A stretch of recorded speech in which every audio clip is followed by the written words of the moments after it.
Okay, so you're looking at a simple clay pot, right? Dug up from the sands of Iraq.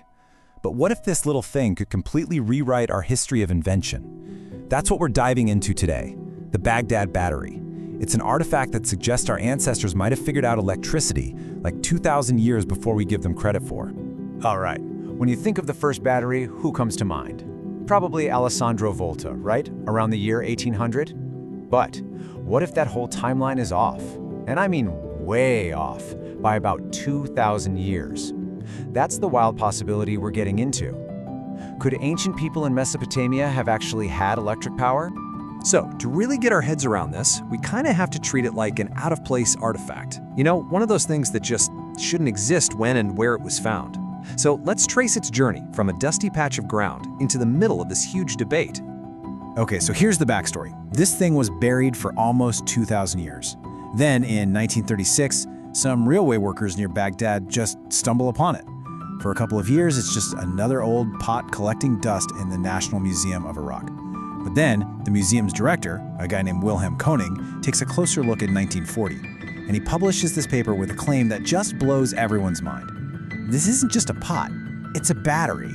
So what exactly did Koenig see that made him make such a wild claim? Well, to get that, we've got to, deconstruct this thing and look at what it's made of, piece by piece.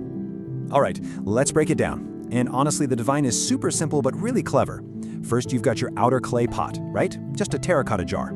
Then, inside that, there's a cylinder made from a rolled up sheet of copper. And suspended right in the middle of that copper cylinder is an iron rod. Now here's the absolute key. The iron rod and the copper cylinder do not touch. They're held apart by these little plugs made of asphalt. That separation, well, that's the whole secret. Yeah, that specific setup, the iron inside the copper but not touching, that is what gets so electrifying, literally. So let's dive into the case for this thing actually being a battery. Now, to get the battery theory, you just need a super basic science lesson. It's called a galvanic cell. All it is you take two different kinds of metal, stick them in something acidic, like lemon juice, and boom, a chemical reaction starts that generates an electrical current. It's the basic idea behind every battery you've ever used. And that is exactly why Koenig got so excited. He looked at the artifact, and what did he see? Two different metals, iron and copper, set up just right to be electrodes. The whole thing looked like it was pulled straight out of a science textbook on how to build a simple battery. The only missing piece? The liquid. And getting it to work would have been the easiest thing in the world. It just needed an electrolyte, an acidic liquid. And people back then had tons of options. Just pour in a little vinegar, maybe some grape juice, and that's it. You've got a live circuit. You've got power. And listen, this isn't just a theory. People have actually built replicas of these things, and guess what? They work. You pour in an electrolyte, and these jars kick out about 1.1 volts of electricity. Now, to put that in perspective, a modern AA battery is about 1.5 volts, so we're in the same ballpark. The current is super low, so no, you're not going to charge your phone with it, but it is, without a doubt, a real, measurable electrical charge. Okay, so if we accept for a minute that it was a battery, what on earth were they using it for? Well, there are a few cool theories. One is electroplating, using that little bit of juice to put a super thin coat of gold or silver on another object. Another idea is a bit more theatrical. Imagine a priest wiring up a statue in a temple. A visitor touches it and gets this little tingling sensation, a message from the gods. Heck, some people even think it could have been used in medicine for something like electroacupuncture. But, of course, with any mystery this good, there's always another side to the coin. For every person who's convinced it's a battery, there's a skeptic with some really, really good points against it. So what's the mainstream view for most archaeologists? Well, it's a lot less flashy. They believe it wasn't a battery at all, but simply a storage jar for sacred scrolls. The idea is that a papyrus or parchment scroll would be wrapped around that central iron rod. The copper cylinder would protect it, and the whole thing would be sealed up in the clay pot for safekeeping.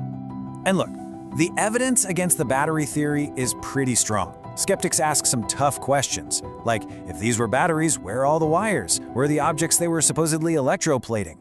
Also, that asphalt stopper seals the jar completely shut. How are you supposed to top up the grape juice? But maybe the biggest knock against the theory is this. Archaeologists have found other, very similar pots from the same time period, and they still had bits of ancient scrolls inside.